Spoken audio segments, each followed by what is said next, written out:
Selamat pagi teman-teman, kita berjumpa lagi ya dalam episode ketiga, masih tentang coaching and counseling skills ya. Bagaimana Anda meningkatkan coaching skills Anda, counseling skills Anda untuk menjadi mentor yang hebat, yang cetar membahana dan dikenang bertahun-tahun kemudian oleh para anak buah Anda. Oke, jadi dalam slide berikutnya ini ya, Anda bisa lihat di belakang saya elemen kunci untuk membangun good coaching session ya, di slide 12. Elemen kunci untuk membangun good coaching session. Jadi di dalam episode kali ini kita akan membahas mengenai dimensi-dimensi kunci atau elemen kunci yang harus kita jalankan supaya kita bisa membangun sesi coaching yang baik. Ya. Di slide berikutnya ada 6 elemen dari sesi coaching yang baik. Ya, yang pertama adanya tujuan yang jelas, yang kedua penetapan ground rules, selalu fokus, membangun dialog, berbicara dengan jelas, dan bersikap open mind.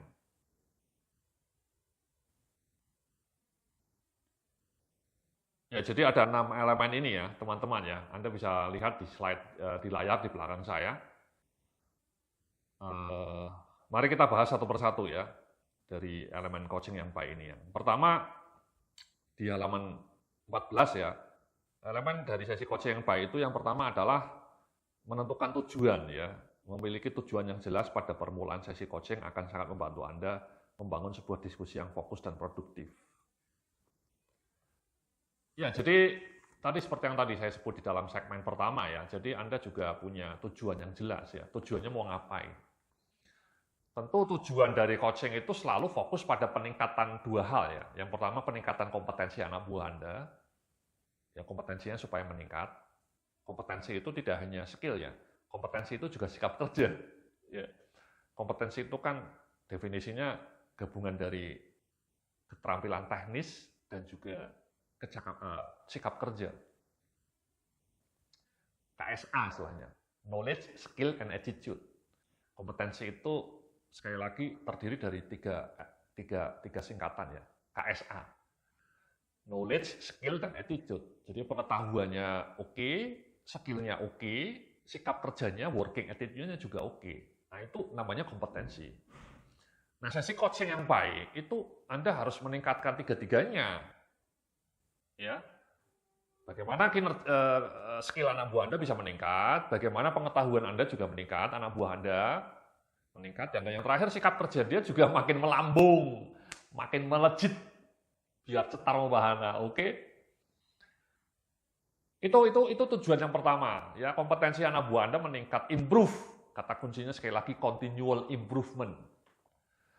Nah harapannya setelah kompetensinya meningkat, setelah pengetahuan, skill, dan sikap kerjanya meningkat, dia kemudian juga kinerjanya meningkat. Kinerja itu hasil kerja. Jadi ibaratnya kompetensi itu kemampuan mendribel bola, kemampuan menembak bola. Nah kalau kinerja itu gol yang diciptakan. Jadi seberapa banyak gol yang diciptakan. Itu analogi mengenai kompetensi sama kinerja. Jadi sekali lagi kecakapan anak buah Anda meningkat, kompetensinya meningkat, dan tujuan kedua setelah kompetensinya meningkat kemudian ya kinerjanya meningkat. Kerjanya makin cepat, makin banyak yang bisa dia kerjakan, hasil kualitas pekerjaannya juga makin bagus. Itu teman-teman ya. Nah, itu tujuan utama dari sesi coaching itu. Nah, kalau mau lebih spesifik ya harus dilakukan juga. Misalnya tadi Anda mau meningkatkan skill apa? Misalnya, apakah anak buah Anda sering terlambat? Ya, kerjanya, laporannya terlambat. Itu kan tujuannya kemudian bagaimana di kemudian hari anak buah Anda ketika menyelesaikan pekerjaan tidak terlambat lagi. Atau ternyata anak buah Anda belum bisa menyusun KPI tadi ya.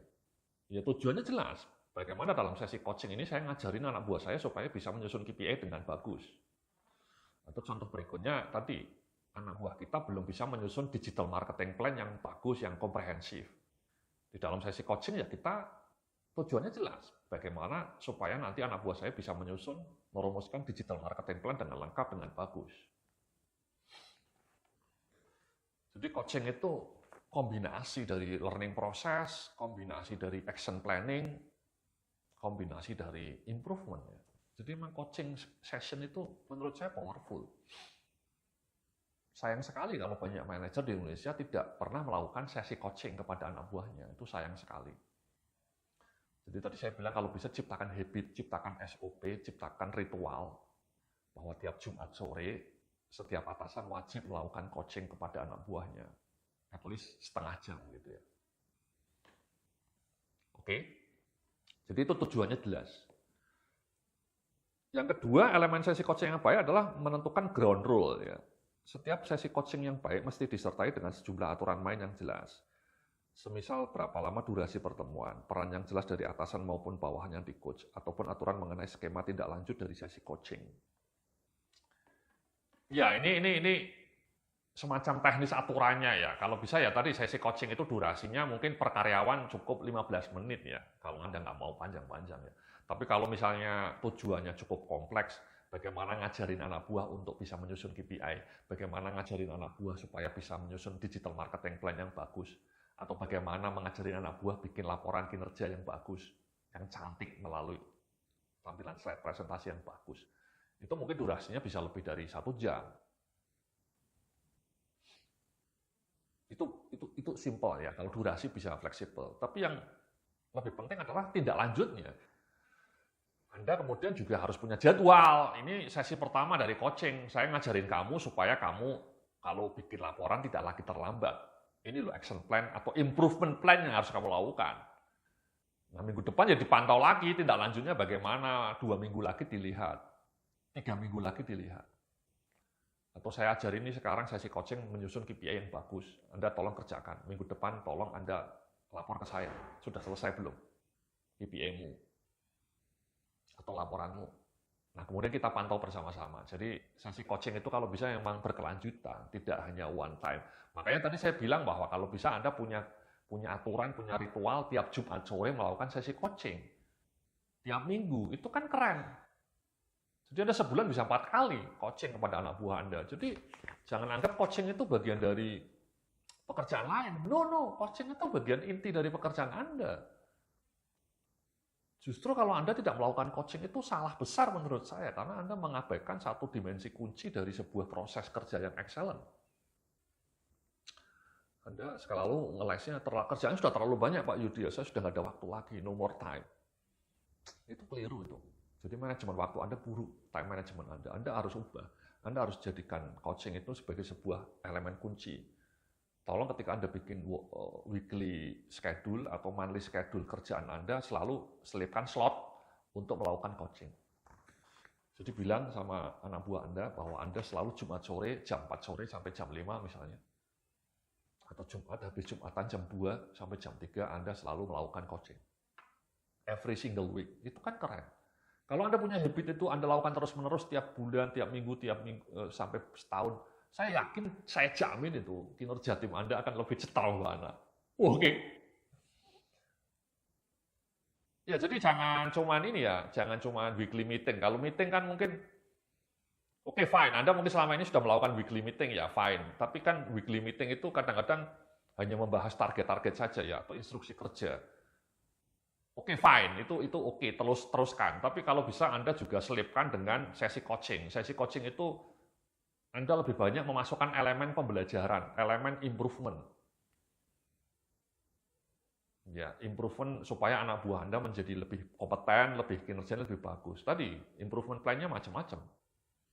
Ngajarin bikin KPI, ngajarin bikin marketing plan, ngajarin bikin laporan bisnis, ngajarin supaya kerjanya lebih cepat.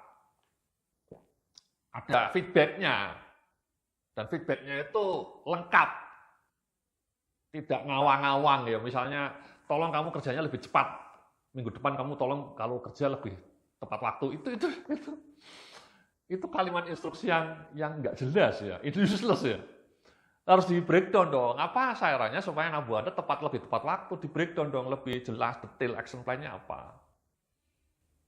Atau Anda cuma bilang, pokoknya saya nggak mau tahu, minggu depan pokoknya marketing plan-nya harus jadi, saya nggak mau tahu, pokoknya harus jadi. Itu juga useless. Itu bukan coach yang baik. Atau pokoknya minggu depan laporannya sudah harus di meja saya. Jam 7 pagi sudah harus, jam 8 pagi sudah di meja saya minggu depan hari Senin. Itu tidak bijaksana. Anda harus ngasih masukan caranya supaya laporannya siap minggu depan itu bagaimana? Ya, dialogkan bersama lah. Clue-nya apa, kontennya apa, outline-nya apa, hasil apa yang Anda harapkan, kasih contoh. Itu Anda luangkan waktu untuk melakukan itu, teman-teman. Ya. Kalau Anda sebagai atasan. Ya. Jadi anak buah Anda itu betul-betul jadi merasa Anda mentor yang bagus. Oke. Kemudian di slide berikutnya ini selalu fokus ya. Jadi beberapa panduan untuk menjaga fokus ya. Mencegah adanya interupsi semua yang dapat merusak atmosfer pertemuan. Jangan melihat ke desktop atau smartphone Anda. Phone dan HP sebaiknya juga di-off agar tidak memberikan gangguan. Ya ini penting juga ya, simple tapi kadang-kadang distraksi ya. Kalau meeting coaching itu ya kalau bisa HP-nya baik HP Anda sebagai atasan ataupun HP bawahan itu di silent gitu ya. Dimasukkan laci gitu loh. Menurut saya distraksi handphone itu sangat merusak konsentrasi dan in the long run tidak produktif. Itu namanya multitasking. Anda meeting sambil ngecek HP itu menurut studi itu sangat tidak produktif. Anda pikirannya terpecah dan ketika pikiran terpecah itu pasti hasilnya tidak bagus. Jadi ada buku yang mengatakan multitasking itu mitos. Multitasking itu justru di dalam jangka panjang merusak konsentrasi Anda, merusak kinerja Anda. Jadi kalau Anda melakukan sesi coaching itu ya HP-nya di silent, kemudian masukkan laci. Ya, jangan ketika Anda meeting dengan anak buah Anda, sesekali kemudian Anda terima telepon dari customer atau dari atasan Anda, dari direktur. No. Di off saja dulu. Bilang Anda sedang melakukan sesi yang penting. Sedang melakukan sesi coaching yang penting. Ya, dan Anda juga bisa bikin aturan di perusahaan Anda bahwa saya tiap Jumat sore melakukan coaching dan di jam itu mohon maaf saya tidak bisa dihubungi. Itu kan lebih bagus. Ya, jadi fokus pembicaraannya itu. Oke. Sekali lagi tidak terdistraksi. Menurut saya HP itu sebenarnya kadang-kadang menjadi tadi ya, killer gitu ya. Productivity killer. Membunuh produktivitas karena distraksi HP dari WhatsApp, dari telepon, interupsi itu merusak konsentrasi kita. Jadi tolong kalau Anda sedang meeting penting seperti coaching ini menurut saya meeting yang sangat penting ya. Karena Anda sedang memberikan proses pembelajaran untuk improve kinerja anak buah Anda, itu kan sangat penting. Kan kata banyak orang, people is everything ya. Studi Jim Collins dalam bukunya Good to Great itu bilang bahwa perusahaan yang hebat itu selalu dibangun oleh orang-orang yang hebat, SDM yang hebat. Dan menurut saya cara membangun SDM yang hebat itu salah satu langkah kuncinya sangat penting adalah coaching skill dari para atasan. Kalau atasannya punya coaching skill yang bagus, saya yakin SDM perusahaan Anda itu pasti akan top Marco, top Jos Marco Jos. Oke. Jadi jangan sampai sesi coaching yang maha penting ini dirusak oleh HP, dirusak oleh notifikasi WhatsApp gitu ya, dirusak oleh telepon dari mana gitu ya. Oke. Kemudian di slide berikutnya ini ya, elemen sesi coaching yang baik adalah membangun dialog ya. Jadi bangunlah dialog yang konstruktif bukan monolog. Jika Anda melakukan coach dengan baik, pegawai Anda seharusnya yang bicara lebih banyak. Ya Anda ngasih panduan-panduan, kemudian minta anak buah Anda untuk menerangkan apa panduan itu. Jadi Anda menguji. Misalnya ketika saya ngasih arahan bagaimana menyusun KPI, saya terangkan tahap-tahapnya. Nah setelah itu ya anak buah saya suruh menerangkan apa KPI dia, kenapa dia menyusun itu. Dia lebih banyak bicara, saya mendengarkan. Dari situ kan saya menguji kemampuan dia juga. Atau saya ngasih arahan nyusun marketing plan, ini loh contohnya, ini loh langkah-langkahnya. Begitu saya selesai menerangkan itu ya anak buah saya minta untuk menjelaskan kembali apa gagasan dia mengenai marketing perusahaan kita berdasarkan contoh yang saya berikan. Dia ceritalah, ini menurut saya kayak gini Pak Yudya, menurut saya kayak gini. Nah dari situ kan saya bisa ngasih masukan. Jadi kita ngasih panduan itu sebenarnya hanya sebagai pancingan. Kita ngasih clue itu sebagai sebuah trigger, supaya anak buah kita itu muncul potensinya, muncul kemampuan dia untuk berpikir, muncul kemampuan dia untuk menjelaskan. Ya kan prosesnya memang seperti itu ya teman-teman ya. Saya sudah sering melakukan sesi coaching menyusun KPI, menjelaskan cara menyusun KPI. Saya sering sekali. Saya ngasih panduannya saja, langkah-langkahnya, ngasih contohnya. Setelahnya ya orangnya, pesertanya atau anak buah klien saya itu yang saya suruh cerita, apa KPI-mu? Dia cerita panjang lebar lah mengenai KPI dia, target dia, kenapa seperti ini. Saya tinggal kasih masukan. Jadi ketika Anda ngasih panduan, ngasih clue, ngasih contoh, itu sebenarnya hanya pancingan supaya anak buah Anda keluar unek-uneknya, keluar potensinya, keluar kemampuan dia untuk berpikir secara mandiri. Itu teman-teman ya. Jadi esensi coaching kan seperti itu. Ya seperti pelatih sepak bola itu kan, misalnya Michael Arteta ya pelatih Arsenal atau Pep Guardiola pelatih Manchester City, dia kan ngasih panduan saja. Ini loh strategi saya. Kemudian pemainnya dong yang menerjemahkan strategi itu dalam skema permainan yang nyata. Dia lari ke sana kemari, dia positioningnya harus bagus. Seperti itu teman-teman, coaching itu. Anda ngasih panduan sama anak buah Anda, yang mengimplementasikan panduan itu di lapangan ya anak buah Anda. Nah, anak buah Andanya ketika proses mengimplementasikan itu kan cara kita untuk mengekstrak potensi dia, membangkitkan potensi dia, sehingga dia menjadi lebih maju. Kita tinggal ngasih feedback. Gitu ya, esensi dialog itu seperti itu teman-teman. Ya, jadi Anda memancing dengan panduan-panduan dengan clue. Oke. Kemudian di elemen berikutnya adalah elemen coaching yang baik itu berbicara yang jelas ya. Tips membangun komunikasi yang lebih efektif, gunakan istilah yang paling sederhana dan umum, hindari menggunakan jargon, berusaha spesifik, menggunakan ilustrasi dan contoh yang konkret yang sudah familiar. Nah ini Mas, ya teman-teman yang mbak-mbak ya, nomor 18 ini menurut saya tadi, contoh yang konkretnya paling penting ya. Banyak anak buah kita kadang-kadang blank karena kita ngasih instruksi tidak jelas. Apa mau kitanya yang tidak jelas, atasannya yang tidak jelas. Karena atasannya mungkin juga tidak paham, itu kan repot. Ya kalau misalnya saya ngasih arahan nyusun KPI ya saya terangkan, ini loh maksud saya. Dan kemudian yang paling penting saya ngasih contoh. Contoh itu menurut saya powerful, paling powerful itu. Cara menjelaskan orang lain paling mudah itu dengan contoh. Misalnya saya nerangin, ini loh tolong kamu bikin marketing plan. Kayak apa Pak Yudi marketing plan-nya? Ini loh contohnya yang pernah saya bikin. Saya kasih contohnya, ini loh marketing plan, ini loh elemen-elemennya. Paham nggak kamu lihat contoh ini? Langsung dia, oh paham Pak Yudi, paham. Saya setelah melihat contoh itu paham, maksud Pak Yudi. Tinggal kemudian dimodifikasi dong, ya sesuai konteks perusahaan kita. Ya, atau Anda minta anak buah Anda nyusun laporan kinerja bulanan yang menarik, yang eye-catching. Ini loh contohnya, saya pernah lihat infografis mengenai kinerja bulanan dari perusahaan lain. Ini loh contohnya kayak gini, bisa nggak Anda bikin? Itu kan contohnya jelas. Gitu loh teman-teman. Jadi kasih arahan yang jelas, contoh yang konkret, dan apa harapan Anda.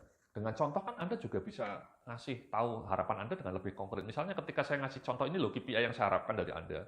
Ini loh contoh KPI manajer HRD seperti ini. Bisa lihat nggak? Ada misalnya 7 KPI. Ya, nah saya berharap Anda bikin kayak gini juga. Targetnya seperti ini. Nah, targetnya Anda sesuaikan dengan kemampuan Anda, kemampuan perusahaan Anda. Itu kan jelas. Bobotnya. Ini bobotnya. Kenapa bobotnya seperti ini saya terangkan.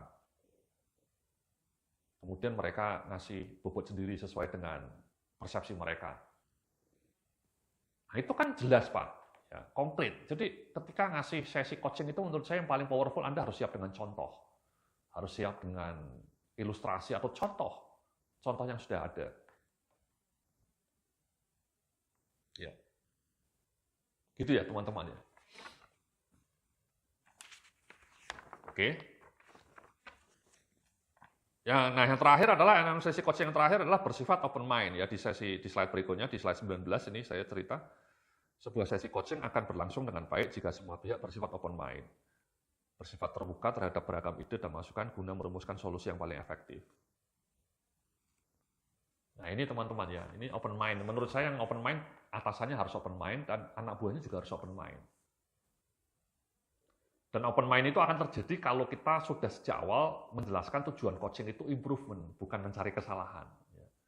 Kadang-kadang kan anak buah takut melakukan sesi coaching karena dianggap sesi coaching itu hanya mengkritik, mencari-cari kesalahan, menjelek-jelekkan kinerja dirinya. No, bukan seperti itu. Jadi kita bilang coaching itu sekali lagi continual improvement.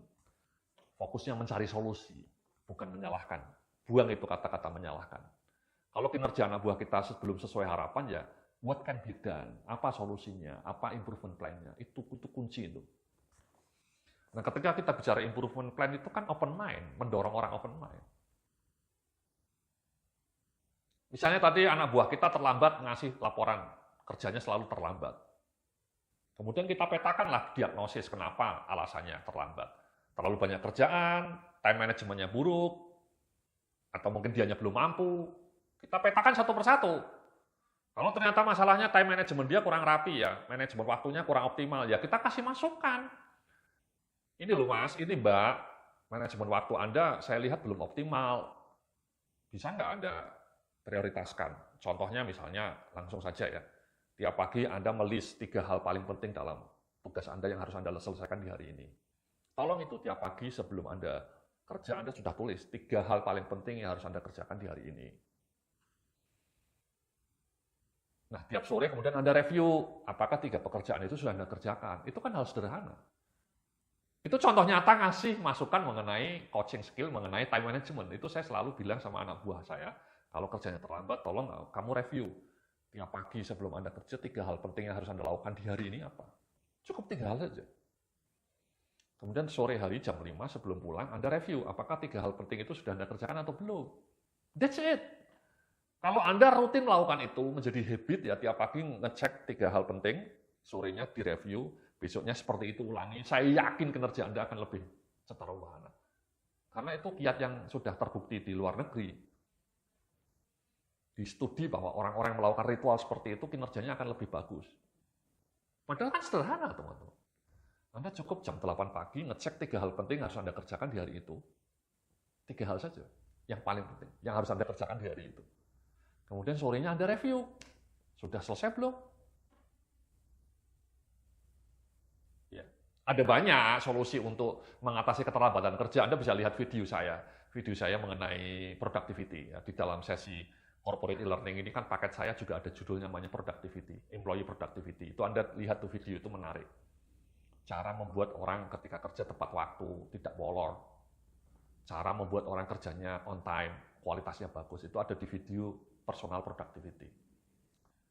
Nah, pesan saya adalah kalau Anda sudah pelajari personal productivity, Anda tahu, Anda kasih masukan kepada anak buah Anda. Ini loh caranya supaya Anda tidak terlambat, Mbak, Mas, supaya sampean kerjanya on time. Gitu loh. Anda ketika ngasih input, masukan itu tidak hanya menyalahkan kalian kerjanya terlambat, mengecewakan nih. Saya nggak mau lagi minggu depan Anda kerjanya kayak gini, ngawur, telat semua. No. Bukan kayak gitu caranya. Itu atasan katrok. Atasan katrok cuman marah-marah kayak gitu. No. Kalau coach yang baik, mari kita duduk bersama Mbak Mas. Kenapa kerjaan Anda terlambat? Time management Anda ternyata belum optimal. Solusinya ini loh Mas, Mbak. Solusinya seperti ini. Kata Pak Yudia, solusinya seperti ini. Bisa nggak kalian mengerjakan solusi ini satu demi satu? Kasih komitmen lah, suruh tanda tangan atau salaman gitu ya. Tolong ya, ini action plan-nya ini Anda kerjakan ya, supaya Anda tidak lagi terlambat. Nah, minggu depan Anda cek lagi, Jumat depannya lagi Anda cek lagi, kemajuan progres dia bagaimana, sudah mengerjakan action plan kita belum, improvement plan kita belum, gitu dong. Improvement plan untuk supaya dia on time kerjanya. Kan gitu teman-teman ya, kerja itu sebenarnya harus sistematis kayak gitu ya. Ada selalu improvement plan. Dan improvement plan-nya itu detail, jangan cuma ngawang-ngawang. Pokoknya minggu depan kamu harus lebih tepat waktu. Kamu kerjanya harus lebih rajin, kamu kerjanya harus lebih cepat, itu nggak ada gunanya itu. Itu useless. Caranya kerja supaya lebih cepat, caranya kerja supaya lebih on time, itu bagaimana metodologinya. Sekali lagi saya punya kiat-kiatnya tadi ya, salah satu kiatnya tadi ya, renungkan 3 hal penting di pagi hari, review di sore hari. Ada banyak kiat lain di video personal productivity. Anda cari yang paling relevan, yang paling cocok. Nah, kemudian Anda kerjakan. Anda tuliskan itu, misalnya improvement plan-nya ada 3 langkah. Ya. Nah, minta atasan A, bawahan Anda untuk melakukan 3 langkah itu. Supaya bulan depan atau minggu depan ketika Anda cek, mereka sudah melakukannya, dan kemudian kita review, kerjaannya menjadi lebih on time tidak. Kalau masih belum juga on time ya kita review lagi. Jadi selalu improvement. Jangan patah arang juga. Kalau solusi kita pertama gagal ya kita cari solusi yang kedua. Solusi yang kedua belum efektif, kita cari solusi yang ketiga. Gitu teman-teman. Jadi selalu ada jalan keluar. Dan ketika mencari solusi open mind ya. Open mind. Jangan defensif, jangan ngeles. Ya, jadi anak buahnya juga harus punya sikap open mind juga, jangan ngeles. Jangan defensif. Kalau kata Steve Jobs, orang yang suka ngeles itu lebih cocok jadi office boy, ya bukan jadi manajer, bukan jadi calon manajer gitu. Lebih cocok jadi office boy kalau orang paling suka ngeles. Oke. Jadi itulah ya 6 langkah untuk menjalani sesi coaching yang baik. Ya. Jadi ada tujuan yang jelas, ada ground rule yang jelas, fokus, tidak ngalor ngidul, dialog ya. Bicaranya jelas, ada contoh yang konkret, dan kemudian bersifat open mind. Kalau Anda melakukan 6 langkah itu dengan baik ya, terutama tadi ya, ngasih panduan yang jelas, ngasih contoh yang jelas, ngasih improvement plan yang konkret, itu saya yakin Anda bisa menjadi seorang coach yang baik. Oke, terima kasih. Kita lanjutkan nanti dalam segmen berikutnya. Salam sukses, penuh keberkahan.